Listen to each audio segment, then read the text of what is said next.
Hi, my name is Ariel, and today I'm going to be talking about Faces in a Window by Oliver C. Seneca. Badoop. Now, Oliver messaged me on Instagram and was like, hey, can I send you a copy of my book and you can read it in exchange for an honest review? And I was like, absolutely. I'm going on a few trips, though, so it's going to be a minute. But when I finally got to it, the very beginning of the book, I'm talking like the first page to 2 pages, it just drew me in. The book starts out with this man who's like super old. He's in his car. When I say super old, I'm talking like 70s, 80s. He's old. And he's like, I'm getting out of here. I'm getting out. His heart's racing. He's like, am I really doing this?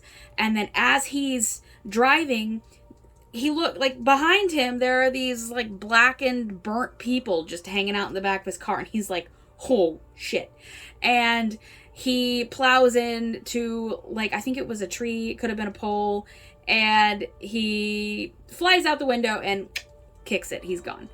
And so he used to be a teacher at this school called St. Stephen's. So fast forward, not even fast forward. Well, fast forward in time, but not fast forward in the book. You find yourself in a classroom with a teacher who has just woken up, and in the classroom there's smoke. He's like, why was I asleep in my classroom? Why? And then he starts hearing screams for help. So Ian is running around the school trying to find this child who needs help. He finds said child, tries to help said child, and the child just turns to ash. And then he's awake, and he hasn't even had his first day of school yet. Ian is the new history teacher, which covers the teacher who just kicked it in the car accident. So he took his job. He's his first teaching gig. He's super excited. He's super nervous, but he's ready. And you go through his first day of school with him, and then the perspective switches, and you meet our other main character, which is Michelle Thompson. And she is the new religion teacher who is also taking over for another teacher who died of an illness. So you got these two new teachers coming into this new school that has a bunch of really old teachers in it. Like, one of the thoughts they have is, wow, that's weird that there are no other young teachers here. And, well, maybe that's a good thing, because that means nobody wants to leave. This is a really great place to work. These teachers are super involved. They're almost aggressively interested in them. They want to know about their lives before coming to St. Stephen's. They want to know what their plans are. They want to get to know them. They're very involved because they're really young, and these people are hella old. And St. Stephen's has a past in which is very dark, and that becomes revealed a little bit later by none other than a janitor. Of course, it's a janitor who is also ridiculously old, FYI. Well, throughout the entirety of the book, our main characters are getting to know each other, and there's kind of a romance that seems a little forced, in my opinion, but we'll get to that later. And but they're not just getting to know each other and hanging out, they're also holding a secret from each other. Separately, they're both having nightmares, dreams, and visions. Now, Ian is having tons of visions of smoke and fire, but not just at school. He's having them everywhere. He's having them at home with this smoke, fire, the smells of burning flesh, charred children. It's not a good time for Ian. And then separately, Michelle is having visions of like this nun who is also charred and burnt with like her skin falling off her face. Those dreams / visions were terrifying, and I utterly enjoyed them. And you basically go through a school year with them. And that is all I can say without completely ruining the novel for you. So if you've watched my videos before, you know that I like to talk about my pros and cons, and I always start with a con first so that we end on a good note. So I have a lot to say cons wise, but that doesn't mean I didn't like the book. So hold on with me. One of my main cons for the book was there was a lot of extra dialogue. There were points where the teacher is talking about something with students or other teachers. There was a scene where Ian goes over to Michelle's house for Halloween, and there's candy, and her family's there, and they're talking about her artwork, like all the way back to kindergarten. And it was sweet, but it had nothing to do with the story. There was also like just chit chat. There was a lot of chit chat between them and the students and just them. And I feel like in books you need that to an extent so that way they can grow as characters. But most of the excess had nothing to do with the story. To add to that, con, is I don't think anything... There were things that happened. There were visions and things. But the first 14 chapters of the book, this is like, I don't know, roughly 30% of the book. Maybe a little less, maybe a little more. Could have been 3 chapters. It was dragging so much. I was like, am I going to have to DNF this? I'm getting really, really bored. And then something happened and I was like, all right, we're back in it.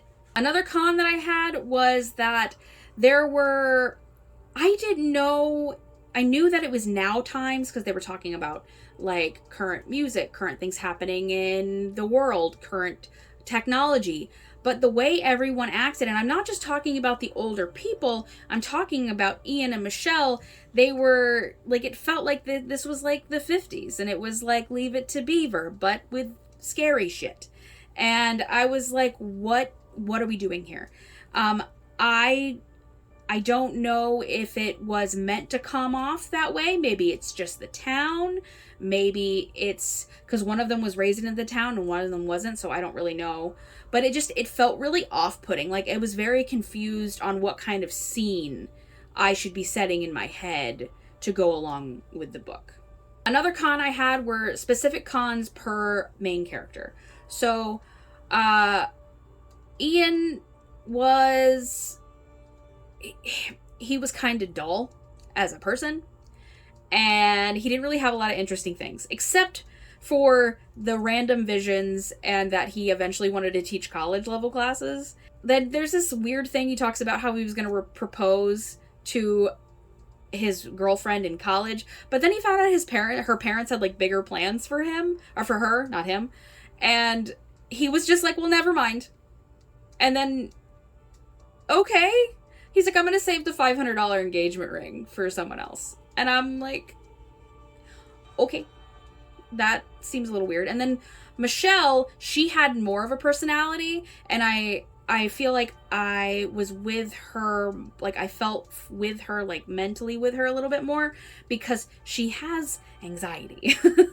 So do I. But Michelle she was written like a woman that was very sheltered. It sounded like she was very religious. Her and her family was very religious, but it seemed like she was more religious than her family that we met. She also seemed kind of prudish, which, I don't know if it just came off that way to me or not, but like, she was the type that was like, I just want a man who wants to be my husband and make me his wife and loves God and blah, blah, blah. I'm like, that's all good. Both of these people are in their 20s or mid to late, maybe even early 30s.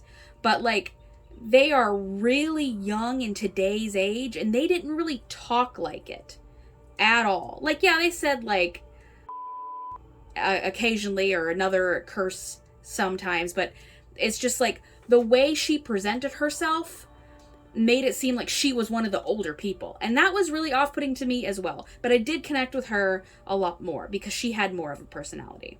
Pros: the visions, the dreams, the imagery of these blackened, fire-scorched, melted people was chef's kiss. It was amazing. And I just felt that if the imagery that was put into that, and to that part of the story, like when it talks about like St. Stephen's past and all that stuff, like that was really, really good. Overall, like the story itself wasn't bad, but it could have been a lot shorter without a lot of what I mentioned before. Another pro I had was the janitor. The character of the janitor, he was very well written. He was creepy. He was a little cryptic in the way he spoke. He was kind of straightforward, but also was like, this is what's happening. You'll figure it out on your own. He was super sweet. He was super caring. It was like he was terrifying and really nice all the same time. And I generally loved every single time he came up in the story because he was phenomenal. But my the biggest pro was the ending of this book.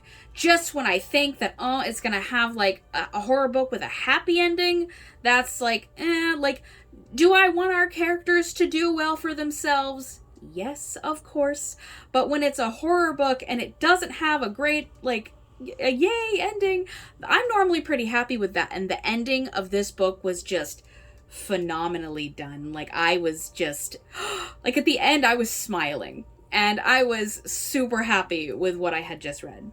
So, all in all, I gave this book 3 stars. And to me, that's not a bad rating. I know a lot of people think it is, but it's not. It means that I liked the book, and I would recommend it to you or anyone else.